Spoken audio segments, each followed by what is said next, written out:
Hello guys, welcome back to my YouTube channel yes chemistry way of success. और यहाँ पर जानेंगे हम लोग क्लास 12th बायोलॉजी चैप्टर 9 जो हम चला रहे हैं जल्दी जल्दी खत्म करके।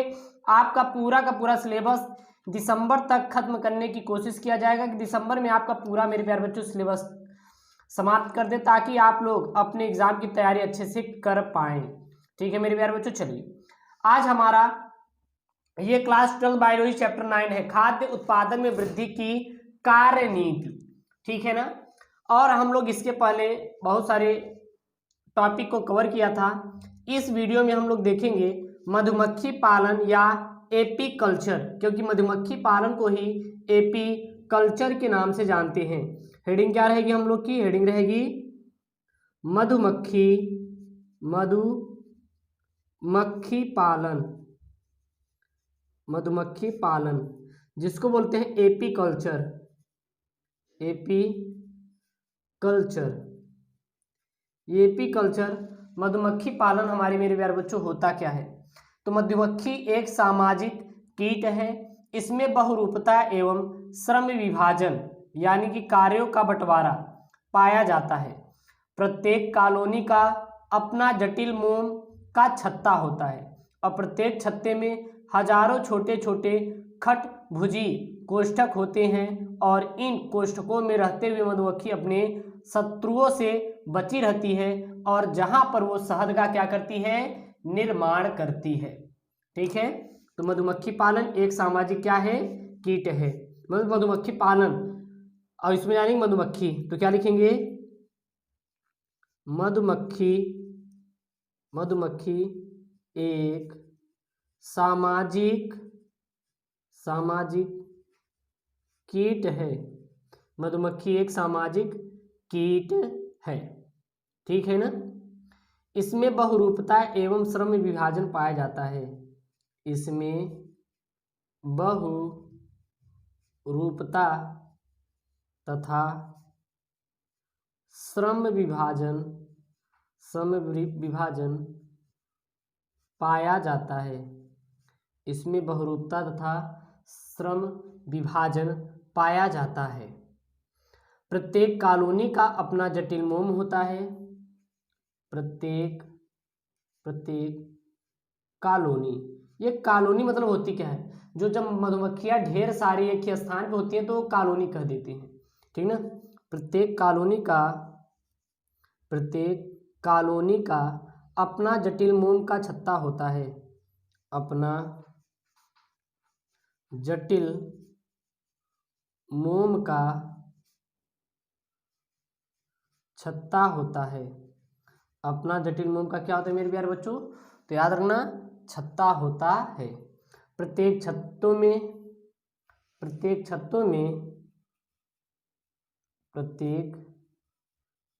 में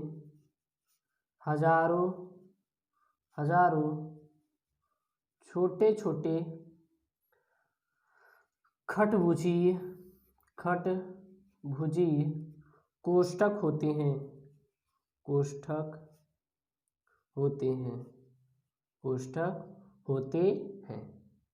ठीक है ना। और इन कोष्ठकों में मधुमक्खियां निवास करती हैं और इन कोष्ठकों में मधुमक्खियां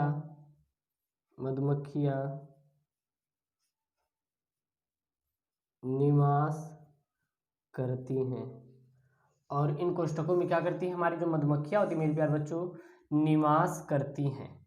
ठीक है ना। अब श्रम विभाजन और बहुरूपता, ये हमारा होता क्या है?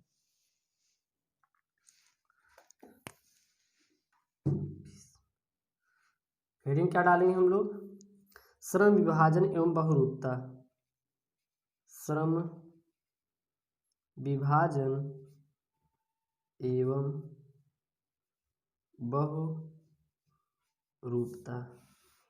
श्रम विभाजन एवं बहुरूपता, अगर इसमें देखें तो कॉलोनी में 3 प्रकार की मधुमक्खियां होती हैं।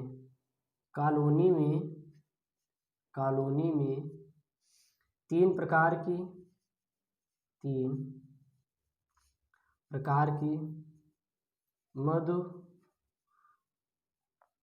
मक्खियाँ मधुमक्खियाँ होती हैं।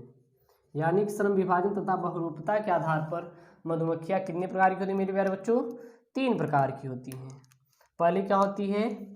केवल एक बड़ी सी रानी मक्खी। पहली क्या होती है? केवल एक बड़ी सी रानी मक्खी, मक्खी या मधुमक्खी, इसको बोलते हैं क्वीन। दूसरा हमारा क्या होता है? दूसरा होता है लगभग 1000 नर मधुमक्खियां या ड्रोन्स। लगभग 100, सॉरी 1000 हो गया, 100 नर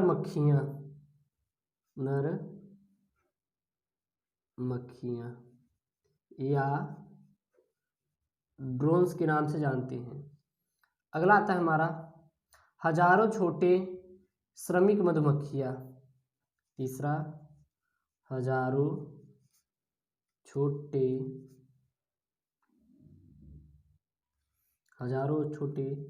श्रमिक मधुमक्खियां। हजारों छोटे श्रमिक मधुमक्खियां। ठीक है, अब हम इसमें जानते हैं पहले रानी मधुमक्खी यानी कि क्वीन। ये रानी मधुमक्खी मेरे प्यारे बच्चों क्वीन हमारी होती क्या है? क्योंकि यह अगर यहाँ पे आया है तो कहीं ना कहीं इसके बारे में हम लोग को जानना थोड़ा सा महत्वपूर्ण हो जाता है कि रानी हमारी होती क्या है। तो हम लोग का हेडिंग क्या रहेगी? रानी। हेडिंग हम लोग की रहेगी यहाँ पे रानी मधुमक्खी। ये रानी मधुमक्खी क्या होती है? तो प्रत्येक छोटे, चलिए मेरे प्यारे बच्चों यहाँ पे रानी मधुमक्खी देख लेते हैं। रानी मधुमक्खी क्या होती है? तो प्रत्येक छत्ते में, सॉरी छोटे था, मिस्टेक हो गया, प्रत्येक छत्ते में केवल एक रानी मधुमक्खी होती है। अगर रानी मधुमक्खी देखें तो प्रत्येक छत्ते में एक रानी मधुमक्खी होती है। रानी का जन्म एक निषेचित अंडे से होता है, अतः यह द्विगुणित होती है। यह लगभग 5 वर्ष तक जीवित रहती है और अंडे देने के अतिरिक्त कोई अन्य कार्य बिल्कुल भी नहीं करती। जो रानी मधुमक्खी है इसका कार्य केवल व केवल अंडा देना होता है और अंडे देने के अलावा इसका कोई भी कार्य नहीं होता, अतः यह द्विगुणित होती है। यह लगभग 5 वर्ष तक जीवित रहती है और अंडे देने के अतिरिक्त कोई अन्य कार्य नहीं करती, अतः इसका शरीर एक श्रमिक मक्खी से लगभग 5 गुना बड़ा और 3 गुना भारी होता है। 5 गुना बड़ा और 3 गुना भारी होता है। लार और मोम ग्रंथियां नहीं होती, इसमें कोई भी लार और मोम प्रकार की ग्रंथियां बिल्कुल भी नहीं पाई जाती। किसमें नहीं पाई जाती?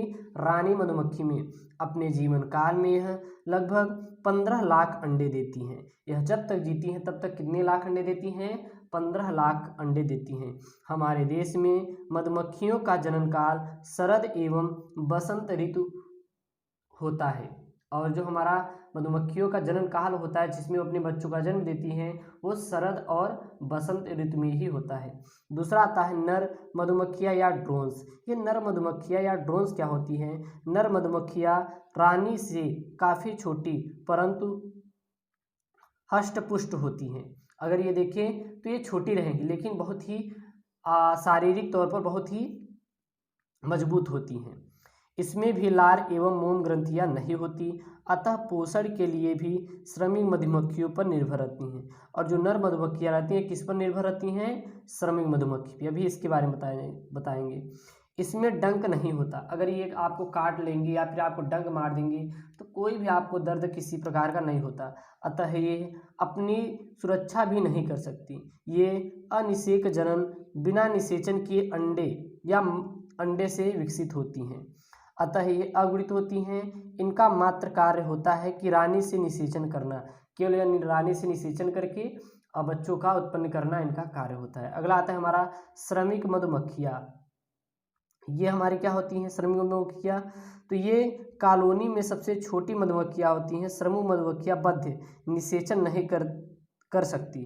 इसमें मोम ग्रंथियां पाई जाती है और इन ग्रंथियों द्वारा स्रावित मोम को श्रमिक मधुमक्खियां अपने मैंडिबल्स द्वारा खूब चबा चबा कर इसमें नए कोष्ठक बनाती हैं और इन मधुमक्खियों के पाद फूल से पराग एकत्रित करने के लिए उपयोजित होती हैं। सभी पादों पर कड़े सूखे के परागकण ब्रश तथा तीसरी जोड़ी की मेटोथोरैक्सी पादों पर एक बड़ा पराग डलिया होती है जिसमें परागकणों को इकट्ठा किया जाता है और श्रमिक मधुमक्खियां 2 से 4 महीने तक ही जीवित रहती हैं। ठीक है, इनका ये था इम्पोर्टेंस।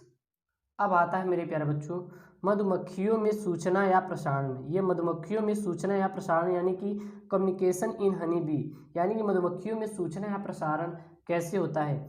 तो स्काउट मक्खी जब किसी नए भोजन स्रोत का पता लगाकर छत्ते में लौटती हैं तो कुछ विशिष्ट प्रकार की गतियाँ तथा सूचना द्वारा अन्य भोजन संग्राहक मक्खियों को देती हैं और सूचना प्रसारण के लिए स्काउट एवं भोजन खोजकर्ता मक्खियाँ 2 प्रकार की नाच करती हैं, एक गोल नाच, दूसरा होता है दुम दोलनी नाच। अगर वो जब भोजन खोज लेती हैं तो गोल नाच करती हैं और या फिर दुम नाच करेंगी। चलिए, गोल नाच और दुम नाच का मतलब क्या होता है। गोल नाच राउंड डांस, इस नाच में स्काउट मक्खियाँ क्रमशः बाएं दाएं और गोल चक्कर काटती हैं। ऐसे नाच द्वारा सूचना प्रसारण तब किया जाता है जब नए भोजन स्रोत छत्ते से 75 मीटर या इससे कम दूरी का होता है। ठीक है, इसमें स्रोत की दिशा की सूचना प्रसारित नहीं होती। स्काउट मक्खी पर लगे फूलों की सुगंध से ही भोजन संग्रहकर्ता मक्खियों का मार्ग निर्देशन हो जाता है और ये निर्दिष्ट फूलों तक पहुंच जाती हैं। दूसरा है हमारा दुम दोलनी नाच। ये दुम दोलनी नाच क्या होता है मेरे प्यारे बच्चों। तो स्काउट मक्खियाँ इस नाच द्वारा सूचना प्रसारण तब करती हैं जब नया भोजन स्रोत छत्ते से 75 मीटर अधिक दूरी पर हो और इसमें स्काउट मक्खी एक सीधी रेखा में तेजी से कई बार उड़ती हैं, फिर सीधी रेखा में अर्धवृत्ताकार चक्कर लगाती हैं। तो इनका कह सकते हैं एक प्रकार का कम्युनिकेशन होता है जिसके द्वारा किसी अन्य मधुमक्खियों तक अपनी जानकारी को पहुंचाती हैं।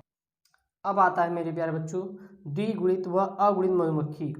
तो द्विगुणित या अगुणित मधुमक्खी क्या होती हैं। मैथुन के 3-4 दिन बाद युवा रानी अंडे देकर आरंभ कर देती हैं। एक नए छत्ते की सारी मधुमक्खियाँ एक ही रानी मक्खी की संतानें होती हैं और रानी मक्खी के अंडे जो होते हैं यह हमारे कितने प्रकार के होते हैं। तो ये मेरे प्यारे बच्चों 2 प्रकार के होते हैं। चलिए देखते हैं कौन कौन से प्रकार के होते हैं। पहला होता है निषेचित या द्विगुणित अंडे। निषेचित या द्विगुणित अंडे, इसमें गुणसूत्रों की संख्या 32 होती है। इनके भ्रूणी परिवर्धन से सपुंसक रानी मधुमक्खियाँ या नपुंसक श्रमिक मधुमक्खियाँ बनती हैं। दूसरा जो आता है अनिषेचित अगुणित अंडे, इसमें गुणसूत्रों की संख्या 16 होती है और इनके भ्रूणी परिवर्धन से अनिषेक जनन द्वारा नर मधुमक्खियाँ अर्थात हमारे क्या बनते हैं ड्रोन्स का निर्माण होता है। ठीक है ना। अब हमारा है झुंड में छत्ते का त्याग अर्थात वृंदन। ये हमारा क्या होता है जब कॉलोनी में मधुमक्खियाँ मुख्यतः श्रमिक मधुमक्खियों की संख्या बहुत अधिक बढ़ जाती है तब रानी मक्खी हजारों श्रमिक मक्खियों के एक दल के साथ छत्ते को छोड़कर किसी अन्य उपयुक्त स्थान पर नए घोंसला बनाने के लिए नई कॉलोनी का स्थापना करते हैं। ठीक है मेरे प्यारे बच्चों, तो इतना नोट कर लीजिए। अगला आपको हम लोग बताएंगे आपको कि मधुमक्खियों का आर्थिक महत्व। चलिए अच्छा देख लेते हैं मधुमक्खियों का आर्थिक महत्व। ये मधुमक्खियों का आर्थिक महत्व कहाँ कहाँ पे किया जाता है। तो यहाँ पे है हमारा, अगर देखते हैं रानी मधुमक्खियों का आर्थिक महत्व, तो रानी मधुमक्खियों का पहला क्या है आपका महत्व कि फूलों का परागकण के लिए आपके रानी मधुमक्खियों ही सहायता कर दे ताकि फूलों में परागकण हो जाए और ये हमारी परागकण एवं फूलों का रस इकट्ठा करने के लिए फूलों से एक दूसरे पर जाती हैं जिसके द्वारा परागण की क्रिया संपन्न होता है। अगला हमारा मधु के लिए, अब मधु भी उत्पन्न करती है। मधु का स्राव मधुमक्खियाँ अपने मुख से ही करती है। मधु मनुष्य के लिए प्राकृतिक शक्तिवर्धक एवं रोगाणुरोधक होता है। इसमें औषधीय महत्व के लगभग 80 प्रकार के पदार्थ होते हैं। मधु को घाव पर लगा देने से घाव के रोगाणुओं की पर संक्रमण नहीं होता और घाव के शीघ्र ठीक होने की सहायता होती है। आँखों की सफाई के लिए भी इसका उपयोग हम लोग करते हैं काजल के रूप में। तो ये मेरे प्यारे बच्चों इतना इंपॉर्टेंस है, इतना आप लोग नोट कर लीजिए। इसके आगे हम लोग अगले वीडियो में देखेंगे। ओके दोस्तों, थैंक यू, जय हिंद।